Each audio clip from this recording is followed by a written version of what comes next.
السلام عليكم ورحمة الله وبركاته. اليوم في قناة كوزين زمان جبت لكم وصفة اللي هي وصفة شتوية، كما تعرفوها. طبيخة بالجلبانة والفل والقرنون. يعني كما كنت تشوفوا بعد غيبة شوية، يعني طولت عليكم، الله غالب ظروف. راني عاودت وليت معاكم، ان شاء الله دعموني بلي جام وكومنتير شباب باش نكمل وما نفشلش. اول حاجه اللي نحتاجوها بيان سور الفول. بعد ما نقيته قطعته وغسلته مليح وقطعته. طماطم، هنا درت حبه طماطيش كبيره. وعندكم الجلبانه، يعني الكونتيتي اللي تحبوها نتوما على حسب افراد العائله. هنا بالنسبه لي زيبيس عندي العكري، يعني حلو حمر، وتوم وملح وزوج مغارف زيت. وعندنا هنايا فلفل دريس مرحي والحشيش. عندنا القرنون كيف كيف نقيناه وغسلناه، ومغرفة صغيرة طوماطيش مصبرة يعني كونسونطري. نجيبو الطنجرة تاعنا كيما هنايا، كيما كنت تشوفوا هنايا، نديرو زوج مغارف زيت، يعني ما نكتروا لهاش الزيت احسن. نديروا لها الزيت ونجيبوا الفول تاعنا، قلنا بعد ما غسلناه وقطعناه. يعني كيما تعرفوا الفول عنده قشره بزاف، ساعات خشينه نحو هذيك القشره نخلوه غير دخلاني. وإلا كانت القشره رقيقه تاعو نقطعوه عادي. نزيدوا راس الثوم اللي درتو، يعني طبيخه تحب بزاف الثوم. نقليو هذاك الثوم مع الزيت والفول، نخلو هذاك الثوم شويه يدبال مع الزيت والفول. نزيدوا له الملح، نخلطه مليح بهذه الطريقه.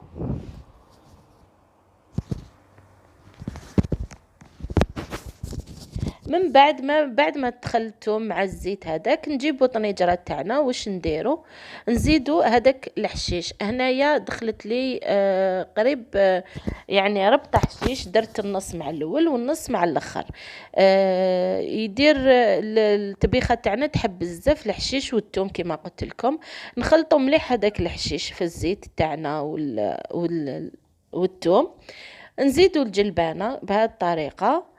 نعاودو نجيبو الطماطم تاعنا اللي كنا رحيناها، والعكري الحار، والعكري الحلو. العكري الحار كما قلت لكم انا كنت رحيت هذاك فلفل قناوه، رحيته بالرحيوه نورمال ونطيب به بالنسبه لي حب الحار. ودرنا الحبه طوماطيش هذيك اللي رحيناها، نعاودو ردو طنجره للنار. من بعد واش نديرو؟ نحركو مليح حتى هذيك الطوماطيش تطلق الماء تاعها، ونغلقوا القدره ونخلوها ابتي فو. نخلو الطوماطيش تاعنا تطلق مليح مع هذيك الجلبانه والمكونات اللي درناهم كامل.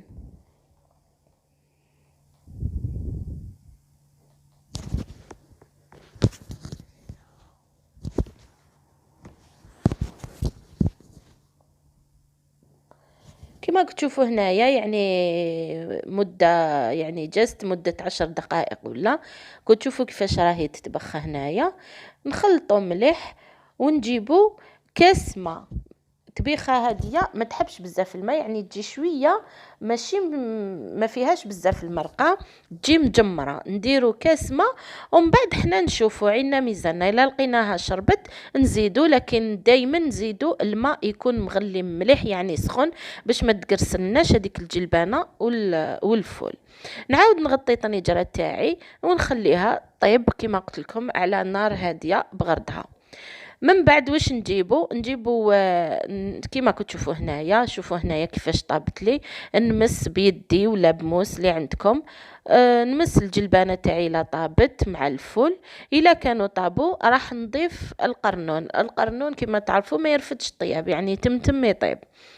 كما انا هنا القرنون خليته حبات، كاين اللي يحب يقطعوا على 4 وكاين اللي يحب يقطعوا على 2، كل واحد كيفاش. انايا خليته هنايا هكاك حب نحبو، يعني كي نحطو في طبسي يبان. جبنا هذيك المغرفه تاع الطماطم المصبره، درناها في الماء مسخون وحليتها مليح ودرتها من الفوق. ونخلي الطبيخه تاعي كيف كيف راح طيب لي على نار هاديه وبغردها.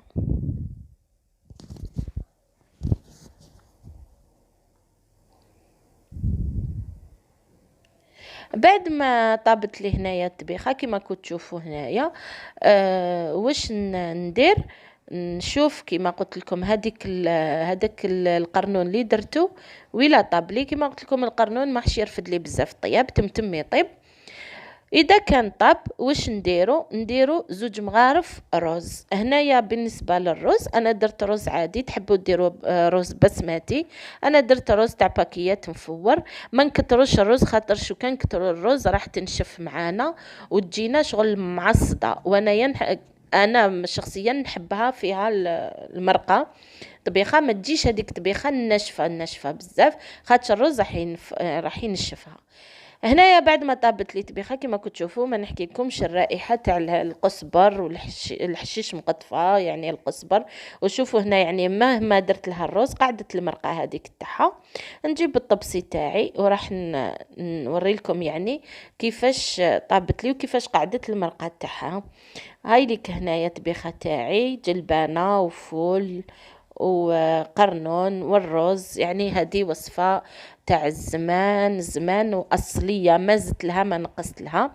وبالنسبة لي زيبيس ما درت بزاف باش نحافظ على النكهة تاع الفول والجلبانة والقرنون.